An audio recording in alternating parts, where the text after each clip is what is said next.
Hello student, आज का हमारा वीडियो कनिष्ठ सहायक की परीक्षा को लेकर के है। कनिष्ठ सहायक की परीक्षा 19 जनवरी 2025 को जो तय है उसके हिसाब से आज से हम देखें तो केवल आपके पास 2 माह का समय बचा है, 60 दिन का।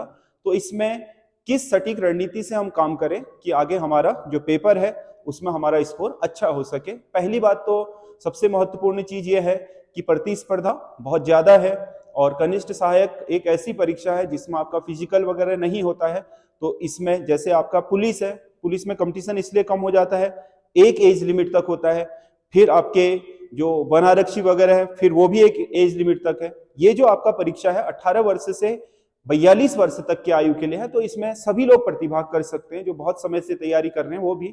तो यहाँ पर प्रतिस्पर्धा का लेवल थोड़ा बढ़ जाता है, इसीलिए थोड़ा यहाँ प्रतिबद्धता चाहिए कि जो 2 महीने बचे हैं आपने पढ़ाई तो करी होगी, इसमें कोई संदेह नहीं है। कोई लोग 2-2 साल से भी तैयारी कर रहे होंगे, कोई आपका डेढ़ साल 1-1 साल से तैयारी कर रहा होगा, कोई 6 महीने से कर रहा होगा, कोई 3-3 4 साल से भी कर रहा होगा, पीछे भी कनिष्ठ सहायक दे चुका होगा, 2-4 नंबर से रुक भी रहा होगा। तो 2-4 नंबर से रुकने वाली जो आपकी बात है उसको लेकर के हम बात करेंगे कि उससे हम कैसे पार पा सकें, क्योंकि ये 2-4 नंबर का जो डिफरेंस होता है ये बहुत बार आपकी बहुत परीक्षाओं में रह जाता है। तो उसमें हम कैसे आपके जीत सकते हैं, क्या हमारे पास उसके लिए एक रणनीति होनी चाहिए, क्या हमारी प्रतिबद्धता होनी चाहिए उसके लिए, तो उस पर भी हम बात करेंगे। उससे पहले हमारा जो आपका उत्तराखंड पुलिस की भर्ती आई हुई है, उत्तराखंड पुलिस कांस्टेबल की 2000 पदों पर, उसके लिए हम ऑनलाइन और ऑफलाइन में 1 दिसंबर से आपका बैच शुरू करने जा रहे हैं। दोनों मोड में होगा, ऑनलाइन भी ऑफलाइन भी। ऑनलाइन में हमारा जो बैच वो आपका एसएस स्टडी ऐप है उसके थ्रू होगा। इसमें आपका हिंदी, उत्तराखंड, जीएस, रीजनिंग सारे जो आपके सब्जेक्ट हैं वो बेसिक कराए जाएंगे। इसमें किसी भी तरह का आपका ऑब्जेक्टिव टाइप या वन लाइनर नहीं कराया जाता है, बल्कि उत्तराखंड पूरा का पूरा आपका हर चैप्टर आपके डेप्थ में कराया जाएगा बेसिक से। और उसके अलावा जीएस की आपकी 4 की 4 यूनिटें कराई जाएंगी, हिस्ट्री, ज्योग्राफी, पॉलिटी, इकोनॉमी।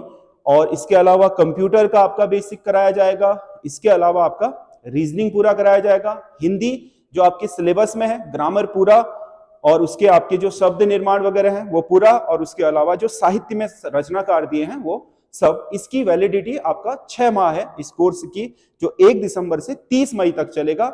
इसमें हम पूरा का पूरा 6 माह में आपके बेसिक क्लियर करा देंगे।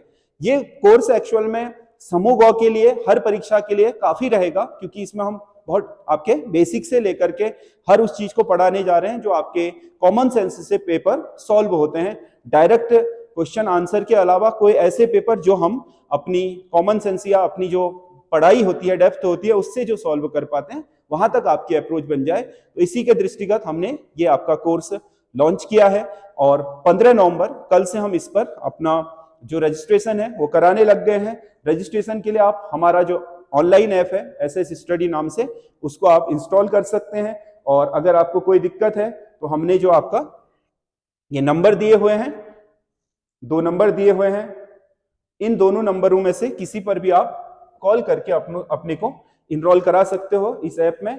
और उसके बाद इनरोल होने के बाद 1 दिसंबर से इसमें कक्षाएं शुरू हो जाएंगी। 1 दिसंबर तक आप इसमें इनरोलमेंट करा सकते हैं, इसमें आप नामांकन करा सकते हैं। तो ये जो आपका 1 दिसंबर तक का हमने 15 दिन का समय पीरियड रखा है वो इसलिए रखा है ताकि जो भी इसको ज्वाइन करना चाहता है वो शुरू से कर पाए।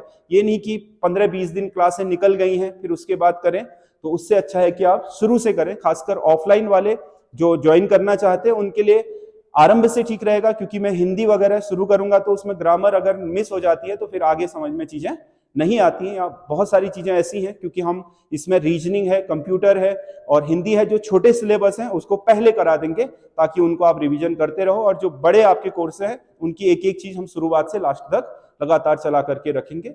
इसमें आपका कनिष्ठ सहायक का भी पूरा सिलेबस हो जाएगा, लेकिन कनिष्ठ सहायक के लिए फिलहाल वाली पोस्ट के लिए समय नहीं है, क्योंकि हम कहें कि 2 महीने में भी आपको लाभ मिल सकता है, तो इसमें थोड़ा पॉसिबिलिटी कम है। क्योंकि ये आपका कोर्स हम 1 दिसंबर से शुरू करेंगे तो आप केवल 1.5 महीना पढ़ पाओगे अगले पेपर के लिए, इसीलिए आप इस पेपर के दृष्टिकोण से कर रहे हैं कनिष्ठ सहायक के ज्वाइन, तो यह आपके लिए काफी नहीं होगा, इसलिए आप इसके ही दृष्टिकोण से कर रहे हैं तो ना करें इसको ज्वाइन। हाँ, आगे की तैयारी करनी है, बेसिक क्लियर रखने अपने, हिंदी ग्रामर है, उत्तराखंड है, या कंप्यूटर है, या जीएस है, तो उसमें आप इसको ज्वाइन कर सकते हैं। बाकी कांस्टेबल के लिए तो स्पेशल बैच है, ये इसी को दृष्टिगत रखते हुए हमने बना रखा है। 1 जून से ये क्लास आपका स्टार्ट हो जाएगा।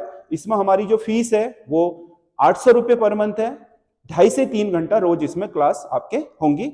संडे को छोड़ करके हफ्ते में 6 दिन इसमें आपके 2.5 से 3 घंटा रोज क्लास चलेंगी और 3-3 यूनिट आपका रोज पढ़ाई जाएंगी, ताकि आपका 6 महीने के अंदर पूरा का पूरा सिलेबस कवर हो जाए।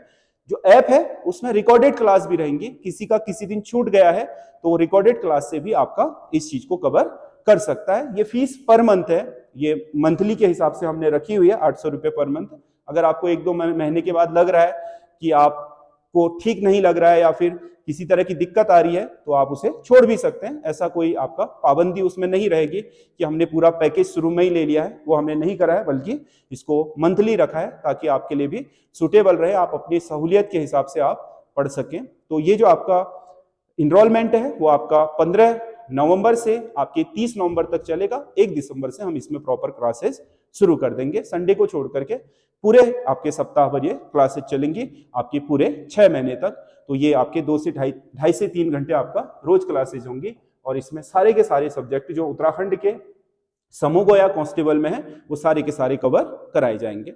अब बात कर रहे हैं हम उत्तराखंड का जो आपका कनिष्ठ सहायक का पेपर है, उसके जो आखिरी 200 दिन बचे हैं, 60 दिन बचे हैं, उन 60 दिनों की आपकी रणनीति क्या हो। 60 दिन आप किस तरीके से चीजों को करो। पहली बात जो मैंने प्रतिबद्धता वाली बात करी, जिनका आपका छूट रहा है उन लोगों की गलती क्या है कि वो लोग आपके चीजों को पढ़े हुए तो हैं लेकिन उसका बार बार रिवीजन नहीं कर रहे हैं। तो आप इस 60 दिन को, जिन्होंने पढ़ाई कर रखी है, इतिहास भी पढ़ा है, भूगोल भी पढ़ा है, उत्तराखंड भी पढ़ा है, लेकिन उन्हें यह लगता है कि पढ़ तो लिया है लेकिन याद नहीं हो रहा है, उन लोगों से मैं कहूंगा कि ये आप इस 60 दिन को 6 पार्ट में डिवाइड कर लें। 6 पार्ट में आपके 10-10 दिन के 10-10 दिन के 6 पार्ट में, और इन 10-10 दिन के 6 पार्ट में आप हर रोज 10 घंटा पढ़ाई करें। अगर इसी बार नौकरी चाहिए तो देखो, आप पढ़ाई तो कम करके भी कर सकते हो, लेकिन उसके लिए लंबा समय चाहिए होता है।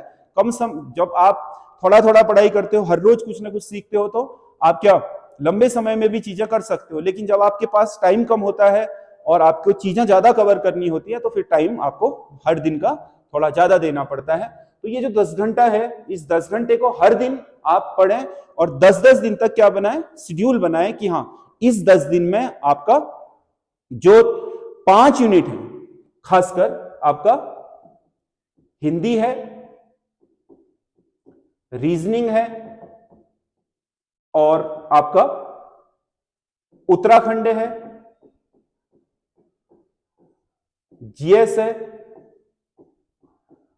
कंप्यूटर है, ये जो आपके पास 5 यूनिट है इस सिलेबस में, तो इसमें आपको पता होना चाहिए कि 1 घंटा रोज हिंदी शब्दकोश पढ़िए। 1 घंटा रोज, और खासकर कुमाऊनी और गढ़वाली की शब्दावली भी पढ़िए। आप चाहे इंटरनेट से उठाइए उसको, चाहे उसके लिए आप कोई भी किताब ले लें जो आपके बाजार में उपलब्ध है। शब्दकोश डेली 1 घंटा आप पढ़ें। और डेली पढ़ने का मतलब ये नहीं कि आज दूसरा पढ़ा, कल दूसरा पढ़ा, परसों तीसरा पढ़ा, ऐसा नहीं। आज जो पढ़ा वो आज पढ़ा, कल उसको दोहराया, उसके बाद अगला पढ़ा। इस तरीके से जैसे आज आपने 20 शब्द पढ़े, तो कल पहले पिछले वाले 20 को दोहराइए, तब अगले 20 करिए। अगले दिन पहले 40 को दोहराइए, फिर 20 करिए, फिर अगले दिन 60 को दोहराइए, तब 20। ये 10 दिन तक आप लगातार करके देखिएगा लिखते हुए। तो इससे क्या होगा कि आपकी जो याद करने की क्षमता है वो कई ज्यादा बढ़ जाएगी। और 1 घंटा रोज आप हिंदी व्याकरण और जो आपका हिंदी की अन्य चीजें हैं, जैसे पत्र लेखन है, इसे देख लें, जो मानकीकरण है इसे देख लें, हिंदी का जो आपका भाषा का इतिहास है उसको देख लें। तो ये आपका 2 घंटा रोज का हिंदी को दीजिए। रीजनिंग में अब आपको, अगर आपने सीख ली है रीजनिंग तो सही है, नहीं भी सीखी है तो आप कोई भी बाजार से प्रैक्टिस सेट लीजिए। किताब मत लीजिएगा, प्रैक्टिस सेट। जैसे किरण के प्रैक्टिस सेट आते हैं एसएससी वाले, उसमें 50 नंबर की जो रीजनिंग होती है, वो 50 नंबर की रीजनिंग रोज 1 घंटे में पूरा करने की कोशिश कीजिए। 1 घंटे में रोज पूरा करने की कोशिश कीजिए। बाद में जब आपका हो जाता है, आपके जो गलत होते हैं, फिर उनके सॉल्यूशन पीछे देख करके सीखिए कि इसमें कौन सी चीज अप्लाई की जा सकती है। ये रोज करना 1 घंटा। उसके बाद 2 घंटा रोज उत्तराखंड पढ़िए आप, 2 घंटा रोज उत्तराखंड। पिछले वीडियो में मैंने बताया था कि उत्तराखंड को पार्ट में डिवाइड कर लीजिए, ज्योग्राफी अलग, इकोनॉमी अलग, पॉलिटी अलग, हिस्ट्री अलग और समसामयिक अलग, 5 पार्टों में उत्तराखंड को विभाजित कर लीजिए। और हर पार्ट की आपकी क्या, हर दिन एक पार्ट को 2 घंटा, अगले दिन फिर 2 पार्ट को 2 घंटा, 10 दिन में क्या होगा, 5 पार्ट 2-2 बार रिवीजन हो जाएंगे। और इस तरीके से 60 दिन में कम से कम 12 बार रिवीजन हो जाएगा। देखो, बहुत सारी चीजों को एक बार पढ़ने से अच्छा है कम चीजों को बार बार पढ़ो, वो ज्यादा सॉलिड नंबर दिलाएगा, उसमें मिस्टेक होने के चांसेस कम हो जाते हैं। जो बोलते हैं ना कि गलती से गलत हो गया, गलती से नहीं होता है, एक्चुअल में कंफ्यूजन से होता है वो गलत, क्योंकि हम वहां पर कंफ्यूज हो जाते हैं। हम नजदीक तो पहुंचे होते हैं, उसके बारे में हमने चीजें तो पढ़ी होती है, या तो हमारे पास धुंधली याद होती है उसकी, या फिर होता यह है कि इसमें से ये पढ़ा था या ये पढ़ा था। अब बाहर कोई हमें बता देता है कि ये सरल था तो हमें एक झटके में याद आ जाता है कि हाँ ये सरल है, पर वो सरल उस समय नहीं होता है जब हम एग्जामिनेशन हॉल में होते हैं, इसलिए वहां पर इसकी हमेशा समस्या बनी रहती है। इसलिए आप रिवीजन करने का ज्यादा प्रयास करें। लास्ट के 2 महीने आप हर दिन रिवीजन में रहिए और आपका जीएस, ये आपका 2, 3 और 5 घंटा हो गया, 3 घंटा रोज जीएस को दीजिए, 3 घंटा रोज जीएस को देना है, 1 घंटा हिस्ट्री को, 1 ज्योग्राफी को, 1 पॉलिटी को। इकोनॉमी वाला हिस्सा और आपका जो करंट अफेयर्स वाला हिस्सा है उसको 1 घंटा दीजिए। और कंप्यूटर को शुरुआत में 1 महीने तक आप 1 घंटा दीजिए, और उसके बाद आपको 1 घंटे की भी जरूरत नहीं पड़ेगी, क्योंकि देखो 5 से 6 क्वेश्चन इसके होंगे, 5 से 6 क्वेश्चन करंट अफेयर्स के होंगे, इसलिए इकोनॉमी, करंट अफेयर्स और आपके इनको मिला जुला करके पढ़िए, क्योंकि इकोनॉमी में टर्म करंट अफेयर्स के ही होते हैं। जैसे मानव विकास रिपोर्ट से क्वेश्चन आ जाता है, मतलब जो भी हमारे अर्थव्यवस्था को मापने के मापक होते हैं, या बैंकिंग या मुद्रा नीति से आ जाता है, या भारत सरकार की कोई प्रमुख योजना है उससे आ जाता है, तो वो करंट को ही रिलेट करते हैं सारे। तो इकोनॉमी करंट के परिप्रेक्ष्य में पढ़िए, करंट अफेयर्स और इकोनॉमी को 1 घंटा दीजिए, कंप्यूटर को 1 घंटा। अभी से 30 दिन कंप्यूटर का 1 घंटा दीजिए, और अगले महीने से 20 मिनट बस। लास्ट के 30 दिन कंप्यूटर जो आपने बढ़ा रखा है शॉर्ट नोट्स, उसको 20 मिनट रोज दीजिए, उसका जो समय है वो आप जीएस को दे सकते हैं। इस तरीके से 10 घंटे प्रतिबद्धता के साथ रोज आपकी पढ़ाई होनी चाहिए। अब 10 घंटे का मतलब ये नहीं है कि आप सुबह 10 बजे बैठ जाएं और शाम को ही उठें, ऐसा नहीं। आप टुकड़ों में इसे डिवाइड कर लीजिए। आपको पता है कि आप 7 बजे उठ जाते हो, 8 बजे से आपकी पढ़ाई होती है, तो 8 से 12 का एक टर्म बनाइए, फिर उसके बाद आप 2 बजे तक रेस्ट कीजिए, 2 से 5 का एक बनाइए, फिर आप 6 बजे 7 बजे तक रेस्ट कीजिए, 7 से 11 का एक बनाइए। इस तरीके से 4-4 घंटे के 2 और 2 घंटे का बीच में एक बना करके, या 3 घंटे के 3 और 1 घंटे का एक बना करके शेड्यूल, किसी भी समय, जो समय आपको ठीक लगता है। आपको पूरी रात पढ़ना अच्छा लगता है तो दिन में सोए रहिए, रात को पढ़िए, जिस समय भी आपको बेहतर लगता है उस समय करिए। इसका मतलब ये नहीं होता है कि 10 घंटे, लेकिन करना पड़ेगा यहाँ पर, क्योंकि अब आपके पास समय बहुत कम है। जिन लोगों की तैयारी कंप्लीट है कि हमने सब चीज पढ़ रखा है, उन लोगों को 10 घंटे देने की जरूरत नहीं है। 5 से 6 घंटा रोज, सबको 1-1 घंटा, 5 की 5 चीजों को 1-1 घंटा दीजिए। बाद में कंप्यूटर का 1 घंटा, आधा घंटा कर लीजिएगा, या 20 मिनट कर लीजिएगा। जो आपका रीजनिंग है उसका 1 घंटे को आधा घंटा कर लीजिएगा। बाकी टाइम जो बचता है वो जीएस को शिफ्ट कर दीजिएगा। तो इस तरीके से आपका सारा का सारा रिवीजन हो जाएगा। और लेकिन ये टास्क होना चाहिए कि आपके पास 6 पार्ट जो बना रखे हैं, 10 दिन में हर सब्जेक्ट का रिवीजन हो जाना चाहिए, किसी का 1 बार, किसी का 2 बार, ताकि कम से कम सारे सब्जेक्ट आपके टोटल, आपके पूरे 2 माह में कम से कम 6 बार से लेकर के 10 बार या 12 बार तक रिवीजन हो जाए। इस तरीके से आपको ये परीक्षा की तैयारी करनी है, और पूरी प्रतिबद्धता के साथ कीजिए। देखो, एक बार नौकरी लग जाती है तो बहुत अच्छा आपका आगे के लिए फ्यूचर बन जाता है। इसी के लिए आपको मेहनत करनी होती है। 5 साल तक 2-2 घंटा, 3-3 घंटा डिप्रेशन में रहने से अच्छा है कि एक बार पूरे दमखम लगा करके मेहनत कीजिए, और उस मेहनत के परिणाम जरूर आपके लिए पॉजिटिव होंगे। खुदा ना खास्ता एक बार के लिए कम भी रह गए तो अगली बार के लिए आप इतने अच्छे तैयार हो जाओगे कि आपको किसी भी तरीके के आपके पिछड़ने की कोई मतलब गुंजाइश ही नहीं छूटेगी, क्योंकि इस बार अगर आपने कोई प्रयास करा है तो अगली बार कमियों को देखते हुए उसमें आप निकल जाओगे।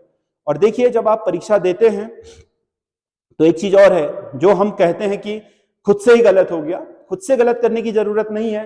देखो 2 घंटे का समय है आपके पास, 100 नंबर का पेपर होता है, इसमें से चलो 10 नंबर की रीजनिंग में 20 मिनट लगा लो, फिर भी आपके पास पूरे के पूरे आपके 100 मिनट होते हैं आपके 90 क्वेश्चनों को करने के लिए। औसतन जीएस का आने वाले क्वेश्चन में 10 से 15 सेकंड लगते हैं, उससे ज्यादा नहीं लगता है।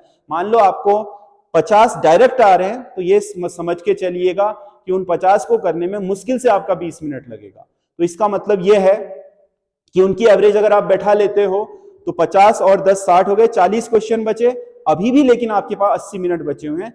तो आराम से उसे इत्मीनान से करिए। नहीं आ रहा है तो कुछ रेस्ट उसको आपके वेटिंग में डाल दीजिए, पहले पूरा करके देखिए, फिर उसके बाद उस क्वेश्चन के बारे में थोड़ा मंथन कीजिए, आपने कहाँ सुना था, ये कहाँ पढ़ा था, कहाँ देखा था। इस तरीके से कुछ सोचिए, पक्षों को सोचिए, उसके विकल्पों को गौर से देखिए, कोई विकल्प कहीं और तो नहीं देखा था। इस तरीके से होता क्या है कि लास्ट तक आप क्या उसके सही आप निर्णय तक पहुंच जाते हो। और बहुविकल्पीय में होता यही है कि कोई भी ये नहीं कह सकता है कि मैं पहली बार में ही 70 सही कराया, मतलब मेरे को 70 डायरेक्ट आ रहे थे। 70 डायरेक्ट किसी को नहीं आते हैं। जो बहुत सारा पढ़ने वाला होगा वो भी आपके 50 55 60 के इर्द गिर्द ही आपका डायरेक्ट कर पाता है। उसके बाद हर किसी को अपनी रीजनिंग लगानी होती है, हर किसी को अपनी पढ़ाई की जो आपके क्या है कॉमन सेंस है उनको लगाने पड़ते हैं। इसीलिए तो अधिकतर लोग 60 से नीचे सिमट जाते हैं, यानी कि 50-55 तक अधिकतर लोग पढ़ाई भी कर रहे हैं तो सिमट जाएंगे। जिन्होंने पढ़ाई करी भी है वो भी इस रेंज में सिमट जाते हैं। उसकी वजह यह है कि उन्होंने डेप्थ में नहीं पढ़ा होता है, बेसिक कॉन्सेप्ट क्लियर नहीं होते। जब तक आपके बेसिक कॉन्सेप्ट क्लियर नहीं होंगे तब तक कॉमन सेंस डेवलप नहीं होगा, और कॉमन सेंस डेवलप नहीं होगा तो एलिमिनेशन नहीं कर पाओगे। मतलब कि ये ऑप्शन है 4, इसमें से ये 2 तो हो ही नहीं सकते हैं वाला जो आपका सेंस आता है वो हमेशा तब आता है जब आपके बेसिक या फंडामेंटल क्लियर होते हैं। इसलिए फंडामेंटल को क्लियर करना बहुत जरूरी है। इसी के लिए आपको ज्यादा पढ़ाई करने की आवश्यकता होती है। वन लाइन करने के बजाय इनको करें। अगर आपको वन लाइन करनी है तो YouTube में या जो टेस्ट सीरीज वगैरह आप लेते हैं उनके प्रैक्टिस सेट कीजिए, उसमें कोई दिक्कत नहीं है। लेकिन एक बार आपको पढ़ाई बेसिक कॉन्सेप्ट क्लियर करने वाली करनी ही पड़ेगी। वही आपके लिए क्या है सबसे अच्छी चीज है जो आपको हर जगह पर यह है कि क्वेश्चनों को करने में एक आपका जो कॉमन सेंस है वो आपको डेवलप कर देगा। अन्यथा आप वन लाइन पढ़ोगे तो उससे कभी कॉमन सेंस डेवलप नहीं होगा, क्योंकि वो रट्टा मारने की पद्धति है। आया क्वेश्चन डायरेक्ट तो आ गया, नहीं आया तो खत्म है। यही कारण है कि जिन स्टूडेंट ने बहुत मेहनत करके पूरी लूसेंट भी रट दी होती है, कई बार लूसेंट से डायरेक्ट वाले क्वेश्चनों को तो कर जाते हैं 50-55 तक, फिर उसके बाद वो आगे को नहीं बढ़ पाते हैं। उसकी वजह यही है, कॉन्सेप्ट क्लियर होते तो वही 55-60-70 में डेवलप हो जाते हैं, कन्वर्ट हो जाते 70 में, लेकिन नहीं होने की वजह यही है।